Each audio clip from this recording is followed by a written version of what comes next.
Hello. അപ്പോൾ കുറച്ച് കാര്യങ്ങൾ നിങ്ങളോട് ഷെയർ ചെയ്യാം എന്ന് വിചാരിച്ചു. അതായത് ഒരുപാട് ആഗ്രഹങ്ങളും കഴിവുകളും ഒക്കെ ഉള്ള ഒത്തിരി പേര് എന്താ പറയുക, ടൈം ഇല്ലാത്തതിൻ്റെ പേരിലും അല്ലെങ്കിൽ വീട്ടുകാരുടെ സപ്പോർട്ട് ഇല്ലാത്തതിൻ്റെ പേരിലും അല്ലെങ്കിൽ ഈശോ ആരെങ്കിലുമൊക്കെ എന്തെങ്കിലുമൊക്കെ പറയുമോ എന്നുള്ളതിൻ്റെ പേരിലും ഒക്കെ ഇങ്ങനെ ദിവസങ്ങൾ എണ്ണി എണ്ണി ഇങ്ങനെ കടന്നു പോകുന്നതാണ്. അപ്പോൾ അതൊക്കെ ഇങ്ങനെ ഒരു കുഴിയെടുത്ത് അതിനകത്തിട്ട് മൂടി അടച്ച് അതവിടെ സേഫായിട്ട് വെച്ചേക്കും എന്നുള്ളതാണ്.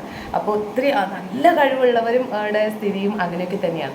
അപ്പം എന്താണ് ഞാനിങ്ങനെ ഇതൊക്കെ പറയാനുള്ള കാരണം എന്ന് വെച്ച് കഴിഞ്ഞാൽ, ഈ കഴിഞ്ഞ കുറേ ദിവസങ്ങളായിട്ട് ഞാൻ നല്ല ബിസി ആയിരുന്നു. അപ്പം ഓൾറെഡി ഫാർമസിയുടെ കാര്യങ്ങളൊക്കെ തന്നെ നോക്കുന്നതിനിടയിലും ഒരുപാട് കാര്യങ്ങളുണ്ട്. ഇടയിലും ഞാൻ കുറേ ഒരു ഡാൻസ് പ്രോഗ്രാം ചെയ്ത കാര്യമൊക്കെ ഞാൻ ഇതിനകത്ത് വീഡിയോ ഷെയർ ചെയ്തിട്ടുണ്ടായി. അപ്പോൾ ഒത്തിരി പേര് ചോദിച്ചതിനിടയിൽ എവിടാ സമയം എന്നൊക്കെ ചോദിച്ചിട്ടുണ്ടായി. ഈ സമയം എന്ന് പറയുന്നത് നമ്മൾ ഉണ്ടാക്കുന്നത് തന്നെയാണ് കേട്ടോ. അല്ലാതെ അത് നമുക്ക് വേണ്ടിയിട്ട് സമയം വെയിറ്റ് ചെയ്യൊന്നുമില്ല. നമ്മൾ പോയി എടുത്തുകൊണ്ട് വരണം സമയത്തിനെ.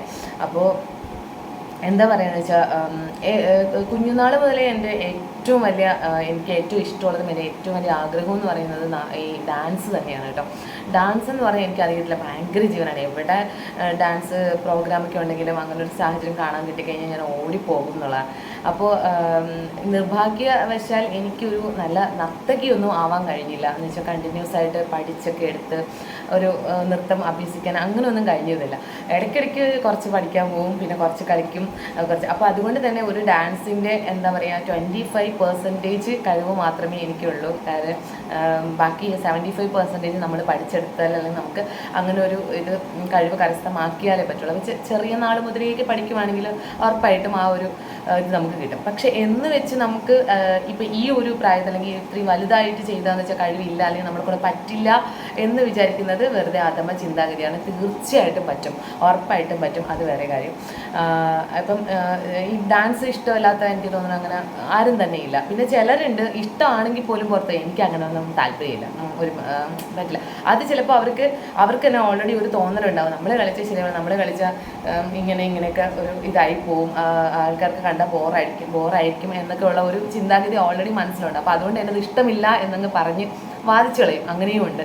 അപ്പോൾ എന്താ ഞാൻ പറഞ്ഞു പറഞ്ഞതെന്ന് വെച്ച് കഴിഞ്ഞാൽ, എനിക്കുണ്ടായൊരു സാഹചര്യം എന്ന് വെച്ചാൽ, എൻ്റെ കസിൻ സിസ്റ്റർ ഒരു മാരേജിൽ നാട്ടിൽ ട്രിവാൻഡ്രത്ത്, ഞാൻ വർഷങ്ങളായിട്ട് ഇപ്പോൾ 8 വർഷത്തോളം ഞാൻ എറണാകുളത്താണ് താമസം. അപ്പോൾ ഒരു കസിൻ സിസ്റ്റർ, അതായത് കുഞ്ഞുനാളിലെ ഞങ്ങൾ ഒരുമിച്ച് കളിച്ച് വളർന്നപ്പോൾ ഞങ്ങളുടെ പ്രധാന ഹോബി ഞങ്ങൾ ഡാൻസ് കളിക്കുക എന്നുള്ളതായിരുന്നു കേട്ടോ. ഞങ്ങളെപ്പോഴും പ്രാക്ടീസ് ചെയ്ത് ചുമ്മാ ഡാൻസ് ഇങ്ങനെ പാട്ടിട്ട് ഡാൻസ് കളിച്ച് നോക്കുമായിരുന്നു. അപ്പോൾ സ്കൂളിൽ നിന്ന് വന്ന ബാഗ് അങ്ങോട്ട് കളഞ്ഞിട്ട് നേരെ അവളുടെ അടുത്തേക്ക് ഓടിപ്പോകുന്നത്. അവളുടെ അടുത്തോട്ട് പോയിട്ട് അതായിരുന്നു അന്നത്തെ ഏറ്റവും വലിയ സന്തോഷം എന്ന് പറയുന്നത്. അപ്പോൾ അവളുടെ അടുത്ത് പോയി നമ്മൾ പാട്ടിടും, ഡാൻസ് പ്രാക്ടീസ് ചെയ്യും. അപ്പോൾ അങ്ങനെ തന്നെ അവിടെ അടുത്ത് കുടവൂർ മഹാദേവ ക്ഷേത്രം എന്ന് പറയുന്നൊരു ക്ഷേത്രം ഉണ്ടായിരുന്നു. അപ്പോൾ അവിടെ നമ്മൾ കുഞ്ഞിലെ ഞങ്ങൾ ഡാൻസൊക്കെ കളിച്ചിട്ടുണ്ട്. അന്ന് കളിച്ച ഡാൻസ് ഒന്ന് ശിവദം, ശിവനാമം, അത് പിന്നെ മഞ്ഞു പെയ്യണ് മരം കൂളിയിടാണ്, അങ്ങനെ ഒരു പാട്ട്, മകരമാസ പെണ്ണെ, അതായിരുന്നു. പിന്നെ ശ്രീദേവി, അവളാണ് എൻ്റെ കസിൻ, അവൾ പിന്നെ ഒരു മുറൈ വന്ന് പർത്തായൊക്കെ കളിച്ചു. അങ്ങനെ ഞങ്ങൾ അത്ര ഭയങ്കര സൂപ്പറായിരുന്നു, ഡാൻസൊക്കെ ഞങ്ങൾക്ക് ഭയങ്കര ഇൻട്രസ്റ്റ് ആയി. അങ്ങനെ പിന്നെ +2 ഒക്കെ കഴിഞ്ഞു. പിന്നെ അതിനുശേഷം അവളുടെ കല്യാണം കഴിഞ്ഞ് അവളുടെ വഴിക്ക് പോയി, ഞാൻ എൻ്റെ കല്യാണം കഴിഞ്ഞ് ഞാൻ എൻ്റെ വഴിക്ക് പോയി. അപ്പോൾ അതുകൊണ്ട് തന്നെ പിന്നെ തമ്മിൽ കോൺടാക്റ്റ് ഒക്കെ ഭയങ്കര കുറവായിരുന്നു. അപ്പോൾ അടുത്ത റിലേറ്റീവ്സിൻ്റെ കല്യാണമൊക്കെ വരുമ്പോഴാണ് പിന്നെ നമ്മൾ തമ്മിൽ മീറ്റ് ചെയ്യുന്നതും കാണുന്നതൊക്കെ. അങ്ങനെയാണ് ഈ അടുത്ത സമയത്ത്, അതായത് എത്രയോ വർഷങ്ങൾക്ക് ശേഷം, എത്ര വർഷം, ഞങ്ങൾ 17-ാമത്തെ വയസ്സിൽ 18 ഒരു 19 വയസ്സ് വരെയൊക്കെ ഞങ്ങൾ കോൺടാക്റ്റ് ഉണ്ട്. 19 വയസ്സൊക്കെ കഴിഞ്ഞ് കഴിഞ്ഞപ്പോൾ പിന്നെ ഞങ്ങൾ കോൺടാക്റ്റ് ഇല്ലാതെ. അത് കഴിഞ്ഞിട്ട് ഇപ്പോൾ എത്ര വർഷം, ഒരു 20 വർഷത്തിന് ശേഷമാണ് പിന്നെ ഞങ്ങൾ വീണ്ടും കോൺടാക്ട് ചെയ്യുന്നത്. അപ്പോൾ ഒരു മാരേജിന് കണ്ടപ്പോഴത്തേക്കും എന്താ പറയുക, അവിടെ ഇപ്പോൾ കല്യാണങ്ങൾക്കൊക്കെ ഇപ്പോൾ ഡാൻസ് ഭയങ്കര സംഭവമാണല്ലോ, ഡാൻസ് ആണല്ലോ കല്യാണത്തിന് ഇപ്പോൾ മെയിനായിട്ട്.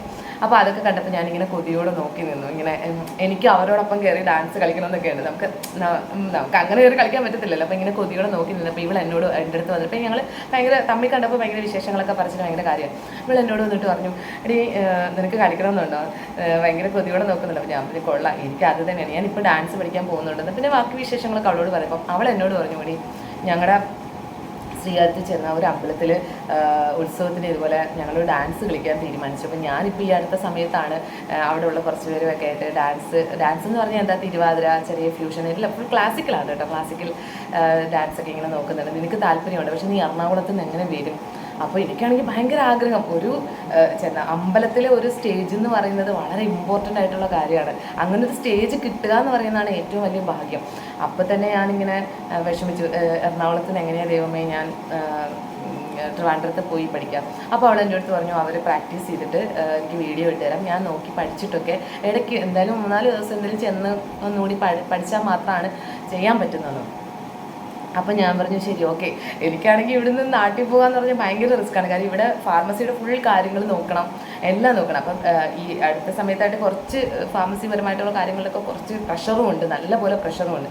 അപ്പം അതിനിടയിലാണ് ഞാൻ ഇതിലേക്ക് ചെന്ന് ചാടിയത്. പക്ഷേ ആഗ്രഹം എന്ന് പറഞ്ഞു കഴിഞ്ഞാൽ ഭയങ്കര ഇതായിരുന്നു. പക്ഷേ ഞാനൊന്നും നോക്കിയില്ല. അവളെനിക്ക് വീഡിയോ ഇട്ട് തന്നു. സോ ഞാൻ എന്തായാലും തീരുമാനിച്ചു. അങ്ങനെ ഞാൻ കിട്ടുന്ന ടൈമിൽ, അതായത് രാത്രിയൊക്കെ ജോലി കഴിഞ്ഞിട്ട് ഇറങ്ങി 10 മണിക്ക് ശേഷമൊക്കെ സൂപ്പർ ഫാസ്റ്റിൽ കയറും. അപ്പോൾ ഒത്തിരി 10 മണിക്ക് ശേഷമൊക്കെ ആകുമ്പോൾ നമ്മൾ വെളുപ്പിനാവും തിരുവനന്തപുരത്ത് എത്തുമ്പോൾ. അപ്പോൾ അതിനുശേഷം നേരെ അവളുടെ വീട്ടിൽ വരും. എന്നിട്ട് അന്നത്തെ ദിവസം ഉച്ചവരെ അല്ലെങ്കിൽ വൈകുന്നേരം വരെയൊക്കെ പ്രാക്ടീസ് ചെയ്യും. എന്നിട്ട് അപ്പോൾ തന്നെ ബസ് കയറി തിരിച്ചു വരും. നിങ്ങൾ ആലോചിച്ച് നോക്കണം, ഈ നേരത്തെയൊക്കെ ആണെങ്കിൽ 4-4.5 മണിക്കൂറിൻ്റെ ട്രിവാൻഡ്രത്ത്. ഇപ്പോൾ റോഡ് പണി ആയത് കാരണം എന്താ പറയുക, 8 മണിക്കൂർ അങ്ങനെ കറക്റ്റ് എടുക്കും കേട്ടോ നമ്മൾ ട്രിവാൻഡ്രത്ത്. അപ്പോൾ 8 മണി 16 മണിക്കൂറാണ് ഒരു പ്രാക്ടീസിന് വേണ്ടിയിട്ട് ഞാൻ യാത്ര ചെയ്ത് പോയതും. അതായത് ഒന്ന് പറഞ്ഞു കഴിഞ്ഞാൽ ഭയങ്കര റിസ്ക് ആയിരുന്നു കേട്ടോ, നല്ല റിസ്ക് ആയിരുന്നു. അപ്പോൾ അത്രയും ഇമ്പോർട്ടൻസ് ഞാൻ കൊടുത്തത് കൊണ്ടാണ് എനിക്ക് ആ ഒരു സ്റ്റേജ് കിട്ടണം, അല്ലെങ്കിൽ എനിക്കൊരു പെർഫോമൻസ് ചെയ്യണം എന്നുള്ളതായിരുന്നു. അപ്പോൾ ആ ഒരു ഭാഗ്യം മാത്രമേ ഞാൻ ആലോചിച്ചു. അതിനുവേണ്ടി നമ്മൾ എത്ര റിസ്ക് എടുക്കാനും ഞാൻ തയ്യാറായിരുന്നു. അതുകൊണ്ട് തന്നെ ഞാൻ ഇതേപോലെ തന്നെ ഒരു 4 ദിവസം ഞാൻ ഇതുപോലെ ട്രിവാൻഡ്രത്ത് പോയി ഞാൻ പ്രാക്ടീസ് ചെയ്തു, അവരോടൊപ്പം നിന്ന് പ്രാക്ടീസ് ചെയ്തു. അപ്പോൾ അതുകൊണ്ട് തന്നെ എനിക്ക് പ്രാക്ടീസ് കുറവായിരുന്നു. അവിടെ കൂടെ കളിച്ച കുട്ടികളെ വെച്ച് നോക്കുമ്പോൾ എനിക്ക് അത്രയും പ്രാക്ടീസ് കിട്ടിയിരുന്നില്ല. പക്ഷെ അതുകൊണ്ട് തന്നെ ചെറിയ ചെറിയ മിസ്റ്റേക്കുകളൊക്കെ ഇങ്ങനെ ഡാൻസിൽ വന്നിട്ടുണ്ട്. ഞാൻ ഡാൻസ് വീഡിയോ ഇവിടെ ഷെയർ ചെയ്യാം. കുറച്ച് പിന്നെ എന്താ പറയുക, നല്ല ക്ഷീണമൊക്കെ ഉണ്ടായിരുന്നു. അതായത് ഈ ഡാൻസിൻ്റെ തലേ ദിവസം തന്നെ രാത്രി ഞാൻ ഇതുപോലെ ചെന്നു പ്രാക്ടീസൊക്കെ ചെയ്തു. അപ്പോൾ ആ ഒരു ക്ഷീണമുണ്ട്. അപ്പോൾ എന്തായാലും സ്റ്റേജ് നല്ല ചെന്നാവർ ദേവീക്ഷേത്രത്തിലെ സ്റ്റേജ് എനിക്ക് ചെയ്യാൻ പറ്റി. അപ്പോൾ അതിന് എനിക്ക് എൻ്റെ ഒരു കസിനെ കണ്ടുമുട്ടിയതും ആ ഒരു സാഹചര്യമാണ്. ഇപ്പോൾ എനിക്ക് വേണമെങ്കിൽ ഉറപ്പായിട്ടും ഈ ഒരു റിസ്ക് എടുക്കാതിരിക്കാം. എന്തായാലും തിരുവനന്തപുരത്ത് പോയി പ്രാക്ടീസ് ചെയ്യാന്ന് പറഞ്ഞാൽ ആരും അതിന് ശ്രമിക്കില്ല, ഉറപ്പാണ്. ഒന്ന് ബസ് ഫെയർ ഉണ്ട്, 260 രൂപയാണ് ട്രിവാൻഡ്രം വരെ ഒരു റൂട്ട് പോകുന്നതിന്. അപ്പം 500 രൂപയിൽ കൂടുതലാവും ഒരു ട്രിപ്പ് പോയി വരാൻ തന്നെ. അപ്പോൾ സാമ്പത്തികമായിട്ട് നമുക്ക് നല്ല കാര്യമുണ്ട്. അപ്പോൾ ആദ്യം തന്നെ ഈ ഒരു റിസ്ക് എടുക്കും. പക്ഷെ ഞാൻ ചിന്തിച്ചത് ഒന്ന് മാത്രം, നമുക്ക് ആ സ്റ്റേജ് കിട്ടുക എന്നുള്ളതാണ്, നമ്മൾ പെർഫോമൻസ് ചെയ്യാൻ അവസരം കിട്ടുക എന്നുള്ളത് ഭയങ്കര ഇമ്പോർട്ടൻ്റ്. അതിനുവേണ്ടി ഞാൻ ഒരുപാട് നന്ദി ശ്രീദേവിയോട് പറയുന്നുണ്ട്. കാര്യം അങ്ങനെ ഒരു കാര്യം അവൾ എൻ്റെ അടുത്ത് അവൾക്ക് തന്നെ ചിന്തിക്കണം, അവൾക്ക് എൻ്റെ അടുത്ത് പറയേണ്ട ആവശ്യം പോലും ഇല്ല. കാര്യം ഒരിക്കലും പോസിബിൾ ആയിട്ടുള്ള കാര്യമായിരുന്നില്ല. പക്ഷേ എന്നാലും ഞാൻ റിസ്ക് എടുത്താലോ എന്നവൾ ചിന്തിച്ചിട്ടുണ്ടാവാം. അവളുടെ ആഗ്രഹമായിരിക്കും. പിന്നെ മാത്രമല്ല, അവൾ കുട്ടിക്കാലത്ത് ഞങ്ങൾ ഭയങ്കര ഫ്രണ്ട്സായിരുന്നു, വീട്ടായിരുന്നു ഞങ്ങൾ. അപ്പോൾ അതുകൊണ്ട് തന്നെ ഞങ്ങൾക്ക് ഇപ്പോൾ ഈ ഒരു പ്രായത്തിൽ വീണ്ടും കണ്ടുമുട്ടിയപ്പോൾ ഭയങ്കര സന്തോഷമായി. എന്താ പറയുക, ഒരു കൂട്ട് തിരിച്ചു കിട്ടിയ ഒരു ഫീലിങ്സ് ഒക്കെ ആയിരുന്നു. അപ്പോൾ എന്താ ഞാനിവിടെ ഇതൊക്കെ ഇത്രയും പറയണ കാരണം എന്ന് വെച്ചാൽ, ഇതുപോലെ ഒരുപാട് വീട്ടമ്മമാർ, കഴിവുള്ള ചെറിയ പിള്ളേർ വരെ ഉണ്ടാവും. ഇതുപോലെ റിസ്ക് എടുക്കാൻ മടിയാണ് എല്ലാവർക്കും, ഭയങ്കര വേണ്ട അല്ലെങ്കിൽ ആരെങ്കിലും എന്തെങ്കിലും പറയും. അങ്ങനെ ഒരിക്കലും നിങ്ങൾ ചിന്തിക്കരുത്. സാഹചര്യം എന്ന് പറഞ്ഞാൽ സാഹചര്യം നമ്മൾ തേടി വരുമ്പോൾ നമുക്കതിന് വേണ്ട എന്നുള്ള ഇനി അതിന് റിസ്ക് എടുക്കാൻ വയ്യ എന്ന് വിചാരിച്ചു കഴിഞ്ഞാൽ ഒരിക്കലും നമുക്ക് ഒന്നും കിട്ടില്ല, ഒന്നും ആകാനും കഴിയില്ല, ഒന്നും നടക്കുകയില്ല. അപ്പോൾ ഇപ്പോൾ ശ്രീദേവി തന്നെ ഇപ്പം അവൾക്ക് സ്കൂളിൽ ജോലിയുണ്ട്, സ്കൂൾ ടീച്ചറാണ്. പക്ഷേ അവൾക്ക് ഒരുപാട് വീട്ടിലും ഒരുപാട് പണികളും കാര്യങ്ങളും ഒക്കെയാണ്. പക്ഷെ അതിനിടയിലും അവളുടെ വീട് തോന്നക്കലാണ്. അവളുടെ അമ്മയുടെ വീട്ടിലാണ് നമ്മൾ പ്രാക്ടീസൊക്കെ ചെയ്യുന്നത്. അത് ശ്രീകാര്യത്താണ്. അവൾ സ്കൂളിൽ നിന്ന് വന്ന ഉടനെ വണ്ടി വെച്ചിട്ട് വേഗം എടുത്ത് വീട്ടിലെ പണിയൊക്കെ കഴിഞ്ഞ് പെട്ടെന്ന് പ്രാക്ടീസിന് വരിക, പിള്ളേരെയൊക്കെ പഠിപ്പിച്ച്. അപ്പോൾ ഞങ്ങളുടെ കൂടെ കളിക്കാനുണ്ടെന്ന് പ്രായഭേദമന്യേ എന്നുള്ള ഒരു കാര്യം കൂടി ഇവിടെ ഉണ്ട് കേട്ടോ. ഏജ് ആയ ഒരാളുണ്ട്, ഏജ് കുറഞ്ഞ ഒരാളുണ്ട്, പിന്നെ ഞങ്ങൾ പ്രായത്തിൽ ഞങ്ങളുടെ ഫ്രണ്ട്സ് ഉണ്ട്. അതുപോലെ പിന്നെ 9 പഠിക്കുന്ന കുട്ടിയുണ്ട്, 10 പഠിക്കുന്ന കുട്ടിയുണ്ട്, +2 പഠിക്കുന്ന കുട്ടിയുണ്ട്. അപ്പോൾ അന്ന് ആലോചിച്ചെങ്കിൽ ഞങ്ങളെല്ലാവരും ഒരേ ഫ്രണ്ട്സായിരുന്നു, ഒരേപോലെ. നമ്മൾ പ്രായഭേദമന്യേ ഭയങ്കര കമ്പനി, ഭയങ്കര കൂട്ടായി, എല്ലാവരും തന്നെ എന്തൊരു നല്ല കോർഡിനേഷൻ, ഭയങ്കര സ്നേഹമുള്ള, പരസ്പരം മനസ്സിലാക്കാൻ പറ്റുന്ന ആ ഒരു പ്രാക്ടീസ് ടൈം ശരിക്കും എൻ്റെ ജീവിതത്തിലെ സ്ട്രെസ്സ് നമ്മുടെ ജീവിതത്തിലെ ഏറ്റവും ഭയങ്കര ഹാപ്പി ആയിട്ടുള്ള ഒരു ടൈമായിരുന്നു കേട്ടോ. അപ്പോൾ ഇത് ഒരു നിമിഷം കൊണ്ട് എനിക്ക് ഇല്ല നടക്കില്ലടി എന്ന് പറഞ്ഞ് ഒഴിവാക്കാമായിരുന്നു. പക്ഷെ ഞാൻ തിരിച്ചു പിടിച്ചത് കുറേ സന്തോഷങ്ങളായിരുന്നു, ഭയങ്കര സന്തോഷമായിരുന്നു എനിക്ക് ആ സ്റ്റേജ് കിട്ടിയതും. ഇപ്പം ഇപ്പം എനിക്ക് ഡാൻസ് ഞാൻ കളിക്കുമെന്ന് പോലും അറിയാത്ത എത്രയോ ആൾക്കാർ ഇപ്പോൾ ഞാൻ ശരിക്കും ഡാൻസ് കളിക്കുമെന്ന് അറിഞ്ഞത് പോലും ഇപ്പോഴാണ്. അപ്പോൾ ഈവൻ നമുക്ക് അപ്പോൾ ഭയങ്കര പെർഫോമറും കാര്യങ്ങളൊന്നുമല്ല, പക്ഷേ നമുക്ക് ഉള്ള ചെറിയ കഴിവാണെങ്കിൽ അത് ചെറിയ കഴിവ് നമുക്ക് എന്തിന് നമ്മൾ അടക്കി വെക്കണം, എന്തിന് നമ്മൾ മണ്ണിട്ട് മൂടി വെക്കണം, അത് നമ്മൾ പുറത്തെടുക്കണം, എന്തായാലും പുറത്ത് കാണിക്കണം. നമുക്ക് ഒരു ലൈഫേ ഉള്ളൂ, ശരിക്കും ഒറ്റ ലൈഫേ ഉള്ളൂ. ആ ഒരു ലൈഫിൽ നമുക്ക് കിട്ടാവുന്ന സന്തോഷങ്ങളൊക്കെ നമ്മൾ ആസ്വദിച്ചിട്ട് തന്നെ നമ്മൾ പോകാറ്. പിന്നെ ഇന്നത്തെ ഒരു കാലത്ത് എപ്പോഴാണ് ആർക്കാണ് എന്താണ് അസുഖം എന്നൊന്നും പറയാൻ പറ്റില്ല. പെട്ടെന്നൊക്കെയാണ് ഒരു അസുഖം വന്ന് പിടിക്കുന്നതും പിന്നെ ട്രീറ്റ്മെൻറ്റും കാര്യങ്ങളും പെട്ടെന്നായിരിക്കും നമ്മൾ മണ്ണിലേക്ക് പോകുന്നതൊക്കെ.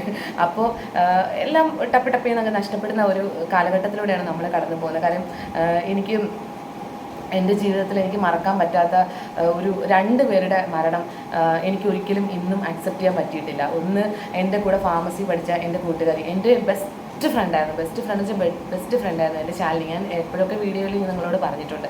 അവൾക്ക് ഇതുപോലെ ക്യാൻസർ ആയിരുന്നു. അപ്പോൾ ലാസ്റ്റ് നിമിഷമാണ് കണ്ടുപിടിച്ചത്. പെട്ടെന്നാണ് അവൾ 2-3 മാസത്തെ ട്രീറ്റ്മെൻറ്റോടുകൂടി അവൾ പെട്ടെന്നാണ് ഈ ലോകത്തോട് വിട പറഞ്ഞു പോയത്. അപ്പോൾ എനിക്കത് അക്സെപ്റ്റ് ചെയ്യാൻ ഒരിക്കലും കഴിഞ്ഞിട്ടില്ല. ഞാൻ ഇന്നും ജീവനോടെ ഇരിക്കുകയാണ്. അപ്പോൾ അവളില്ല ഈ ലോകത്ത്. അത്രയും അവൾക്കൊരു തലവേദന പോലും വന്നിട്ടില്ല. അപ്പോൾ ലാസ്റ്റ് നിമിഷമാണ് അറിഞ്ഞത് അവൾ ഈ ലോകം വിട്ട് പോയത്. ഇന്നും എനിക്ക് അക്സെപ്റ്റ് ചെയ്യാം. പിന്നെ അതിനുശേഷം എനിക്ക് അങ്ങനെ ഒരു ഡീപ്പ് ഫ്രണ്ട് എൻ്റെ ജീവിതത്തിൽ ഇതുവരെയും വന്നിട്ടില്ല. കൂട്ടുകാരി എന്നുള്ള വന്നിട്ടില്ല. എനിക്ക് ആകെപ്പാടെ ഉള്ളൊരു കൂട്ടെന്ന് പറഞ്ഞാൽ ബൃന്ദയാണ്. ബൃന്ദക്കുട്ടനെ നിങ്ങൾക്ക് എല്ലാവർക്കും അറിയാമല്ലോ. അവളെന്ന് പറഞ്ഞാൽ ഒരിക്കലും എൻ്റെ ഏജുമായിട്ട് ഒരു 10-12 വയസ്സിന് ഡിഫറൻസ് ഉള്ള ഒരു കുട്ടിയാണ്. പക്ഷേ എന്നാലും എൻ്റെ ആകെ ഉള്ളൊരു കൂട്ടുകാരി ഇപ്പോൾ ശരിക്കും പറഞ്ഞാൽ അവളാണ്. അപ്പോൾ എന്താ പറയുക, എനിക്കങ്ങനെ കൂട്ടുകാരിയായിട്ട് പിന്നെ കീപ്പ് ചെയ്യാനായിട്ട് തോന്നില്ല. കാരണം അവൾ പോയി കഴിഞ്ഞപ്പോൾ ഞാൻ ശരിക്കും ഭയങ്കരമായിട്ട് ഇതായി. പിന്നെ അത് കഴിഞ്ഞ് പിന്നെ നാട്ടിൽ ഞങ്ങൾ ഒരുമിച്ച് കളിച്ച് വളർന്ന എൻ്റെ കൂട്ടുകാരിയുണ്ട്, കല എന്ന് പറഞ്ഞിട്ട്. അവൾ ഇതുപോലെ ഇടയ്ക്കൊക്കെ എന്നെ വിളിക്കും, മെസ്സേജ് അയക്കും, അങ്ങനെയൊക്കെ. അപ്പോൾ എന്താ പറയുക, ഇതുപോലെ തന്നെ എന്തോ ഒരു അസുഖം പെട്ടെന്ന് അവളെയും ബാധിച്ചു. പെട്ടെന്ന് അസുഖം എന്ന് പറഞ്ഞാൽ ആയിട്ട് സംബന്ധമായിട്ടൊക്കെ എന്തൊക്കെയോ വന്നിട്ട് ഇതുപോലെ ട്രീറ്റ്മെൻറ്റ് ആകെ കുറച്ച് ദിവസം. അതിന് മുന്നേ ഞങ്ങളൊരു കല്യാണത്തിന് വെച്ച്, ഞങ്ങൾ അടുത്ത ബന്ധുവിൻ്റെ കല്യാണത്തിന് വെച്ച് ഞങ്ങൾ മീറ്റ് ചെയ്ത് ഭയങ്കര ഹാപ്പിയായിട്ട് ഞങ്ങൾ ഫോട്ടോയൊക്കെ എടുത്തു. ഞങ്ങൾ ചിരിച്ച് കളിച്ച് തമാശയൊക്കെ പറഞ്ഞ് കുട്ടിക്കാലമൊക്കെ ഞങ്ങൾ ഷെയർ ചെയ്ത് എല്ലാ കാര്യങ്ങളും പറഞ്ഞിട്ട് പിന്നെ നെക്സ്റ്റ് ഒരു 2-3 ആഴ്ച കഴിഞ്ഞപ്പോഴാണ് ഇവള് പെട്ടെന്ന് എന്നോട് വിട പറഞ്ഞ് പോകുന്നത്. എനിക്ക് അത് വിശ്വസിക്കാൻ പറ്റുന്നില്ല. സത്യം പറഞ്ഞു കഴിഞ്ഞാൽ ചിന്തിച്ചാൽ നമുക്ക് വിഷമിക്കാൻ ഒരുപാടുണ്ട്. പക്ഷേ ഈ ഒരു അവൾക്ക് അങ്ങനെ ഒന്നും പ്രശ്നമൊന്നും ഉണ്ടായിരുന്നില്ല. പെട്ടെന്നാണ് അവളും ഇങ്ങനെ വിട പറഞ്ഞു പോയത്. അപ്പം ഇതാണ് മനുഷ്യൻ്റെ സാഹചര്യം. ഞാൻ അതാ പറഞ്ഞത്, സാഹചര്യം എന്ന് പറയുന്നത് ഇതാണ്. അപ്പോൾ അതുകൊണ്ട് തന്നെ ഒരുപാട് പേര്, നിങ്ങൾക്കറിയാത്ത വേറെ വലിയ സത്യമുണ്ട്. എന്തായാലും ഈ നൃത്തം എന്ന് പറയുന്നത് ഒരുപാട് പേര് നിരുത്സാഹപ്പെടുത്തുന്ന സംഭവമുണ്ട്. നിങ്ങൾക്കൊന്നും വേറെ പണിയില്ലേ, അല്ലെങ്കിൽ എന്തുവാണ് അത് ഒരു താന്തോന്നിത്തരം, അല്ലെങ്കിൽ അതിനെ ഒരു ഷെയിമായി കാണുന്ന ഒരുപാട് പേരുണ്ട്. ഒരിക്കലും അങ്ങനെ കാണേണ്ട യാതൊരു ആവശ്യമില്ല. കാര്യം ഒരു മനുഷ്യനെ സംബന്ധിച്ചിടത്തോളം ആ മനുഷ്യൻ്റെ ഏറ്റവും വലിയ മാനസികവും ശാരീരികവുമായ സന്തോഷത്തിൻ്റെ പ്രധാന ഒരു ഘടകമാണ് ശരിക്കും ഈ നൃത്തം എന്ന് പറയുന്നത്. സത്യമല്ലേ? നമ്മൾ ആ നൃത്തം ചെയ്യുന്ന, അല്ലെങ്കിൽ അത് പഠിക്കുന്ന, അല്ലെങ്കിൽ അതിനോട് ആ ഒരു ടൈം സ്പെൻഡ് ചെയ്യുമ്പോൾ നമ്മൾ അറിയുന്നത് ഭയങ്കര മാനസികം. അവിടെയാണ് നമ്മൾ വേറെ എല്ലാം മറക്കും. നമ്മൾ ആ ഒരു ഇത് കൊണ്ടുവരാനായിട്ട് കോർഡിനേഷൻ, അത് കറക്റ്റ് സ്റ്റെപ്പും എല്ലാം കറക്റ്റ് കൊണ്ടുവരാൻ നമ്മുടെ മൈൻഡ് ഫുൾ അവിടെയാവും. നമ്മളെല്ലാം മറക്കും. അതുപോലെ നമ്മുടെ കൂടെ ഉള്ളവർ അവരുടെ ആയിട്ടുള്ള ആ ഒരു ചെറിയ സ്റ്റെപ്പൊക്കെ അങ്ങോട്ടും ഇങ്ങോട്ടും തെറ്റുമ്പോൾ അതിൻ്റെ കളിയാക്കലും തമാശ ചെയ്യും. അപ്പോൾ അതൊക്കെ ആയിട്ട് നമ്മൾ അത്ര സമയം ആ സമയത്തൊക്കെ നമ്മുടെ ബോഡി, നമ്മുടെ ഹെൽത്ത് ഭയങ്കര ഓക്കെയാണ്.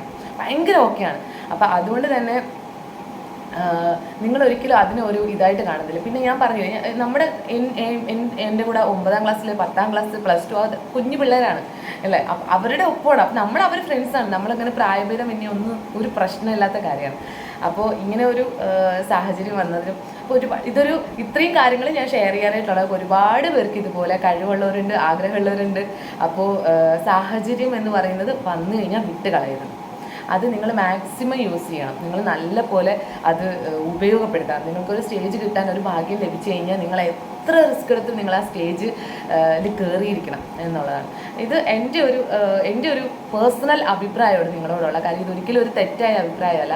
ഒരുപാട് പേരുണ്ട് ഹസ്ബൻഡിൻ്റെ സപ്പോർട്ടില്ലാതെ, പുള്ളിക്കാരെ സമ്മതിക്കാതെ, ഇനി ഹസ്ബൻഡ് സമ്മതിച്ചാൽ തന്നെ ഹസ്ബൻഡ് വീട്ടുകാർ സമ്മതിക്കാതെ ഉണ്ട്, ഇനി ഹസ്ബൻഡ് സമ്മതിച്ചാൽ തന്നെ സ്വന്തം വീട്ടുകാർ സമ്മതിക്കാതെ ഉണ്ട്, സ്വന്തം ആങ്ങളെ സമ്മതിക്കാതെ ഉണ്ട്, അവർക്കാർക്ക് ഇഷ്ടപ്പെടാതെ ഉണ്ടോ, നിനക്ക് വേറെ പണിയില്ലേ. ഈ ഒരു ക്വസ്റ്റ്യനാണ് നമ്മളെല്ലാവരെയും പിടിച്ചു നിർത്തുന്നത്. നിനക്ക് വേറെ പണിയില്ലേ എന്നാണ്. നമുക്ക് പണിയുണ്ട്, നമ്മുടെ പണിയാണ് നമ്മുടെ ജീവിതം അല്ലേ. ആ പണിയുടെ ഇടയിൽ അത്രയും സ്ട്രഗിൾ ചെയ്ത് ജീവിക്കുന്ന ഇടയിൽ നമുക്ക് കിട്ടുന്ന സന്തോഷമാണ് ഇതൊക്കെ. ആ സന്തോഷം മാത്രം ഒരാളും കാണത്തില്ല. പിന്നെ നിങ്ങൾ ശ്രദ്ധിച്ച് നോക്കിയാണ്, നമുക്ക് എന്തെങ്കിലും വിഷമം വന്നാൽ നമ്മൾ ഒറ്റയ്ക്ക് തന്നെ ആ വിഷമം അനുഭവിച്ച് തീർക്കണം. നമ്മളെ സപ്പോർട്ട് ചെയ്യാന്ന് വെച്ചാൽ അവർ വന്നിട്ട് അയ്യോ പാവം, അയ്യോ പോട്ടാ, എന്ത് ചെയ്യണം, ഞാനില്ലേ, അങ്ങനെയല്ലേ പറയും. പക്ഷെ എന്നാലും നമ്മുടെ വിഷമവും നമ്മുടെ സങ്കടവും നമ്മൾ തന്നെ വിങ്ങി തീർക്കണം ഇല്ലേ. നമുക്ക് അതിന് ഷെയർ ചെയ്യാനായിട്ട് ആരും ഉണ്ടാവില്ല, ഒരാളും ദുഃഖം ഷെയർ ചെയ്യില്ല. പക്ഷെ നമ്മുടെ സന്തോഷം ഷെയർ ചെയ്യാനായിട്ട് പിന്നെ പാർട്ടി കാര്യങ്ങളൊക്കെ ആയിട്ട് സന്തോഷങ്ങൾ ഷെയർ ചെയ്യാൻ ഈ ലോകത്ത് ചുറ്റിനും ഒരുപാട് പേരുണ്ടാവും. പക്ഷെ നമ്മുടെ ദുഃഖം ഷെയർ ചെയ്യാനായിട്ട് നമ്മൾ മാത്രമേ, നമ്മൾ ഒറ്റയ്ക്ക് തന്നെ അത് കരഞ്ഞു തീർക്കണം. അപ്പം അതുകൊണ്ട് തന്നെ മറ്റുള്ളവരൊക്കെ എന്ത് പറയും എന്ന് ചിന്തിക്കേണ്ട യാതൊരു ആവശ്യമില്ല. നമ്മുടെ സന്തോഷം, അതിലൊരു വൃത്തികേടോ അതിലൊരു ഷെയിമാവണോ ഒന്നും തന്നെ നമ്മൾ ചെയ്യുന്നില്ല. നൃത്തം എന്ന് പറയുന്നത് ഒരു കലാപരമായ, ഒരു ദൈവികമായ കലയാണ്, ദൈവികമായ കഴിവാണ്. അത് നമ്മൾ ചെയ്യുന്നതിന് ആരും പേടിക്കേണ്ട യാതൊരു ആവശ്യമില്ല, ഒന്നുമില്ല. ആരും നമ്മളെ പ്രോത്സാഹിപ്പിച്ചെങ്കിലും ആരും നമ്മളെ കൂടെ നിന്നില്ലെങ്കിലും ഒരു കുഴപ്പമില്ല. നിങ്ങൾക്ക് അങ്ങനെ ഒരു ആഗ്രഹമുണ്ട്, ഒരു കഴിവുണ്ടെങ്കിൽ നിങ്ങൾ സാഹചര്യം ഉണ്ടാക്കണം, നിങ്ങൾ അതിനായിട്ട് ഇറങ്ങണം. അപ്പം ഇതുപോലെ ഒത്തിരി ആൾക്കാർ, ഒരുപാട് പേര് ഉള്ളത് കൊണ്ടാണ് കേട്ടോ ഞാൻ ഇങ്ങനെ ഒരു വീഡിയോ ഷെയർ ചെയ്തത് തന്നെ. കാരണം അത്രയും ഞാൻ റിസ്ക് എടുത്തത് നിങ്ങളെ അറിയിച്ചതാണ്. Okay, by.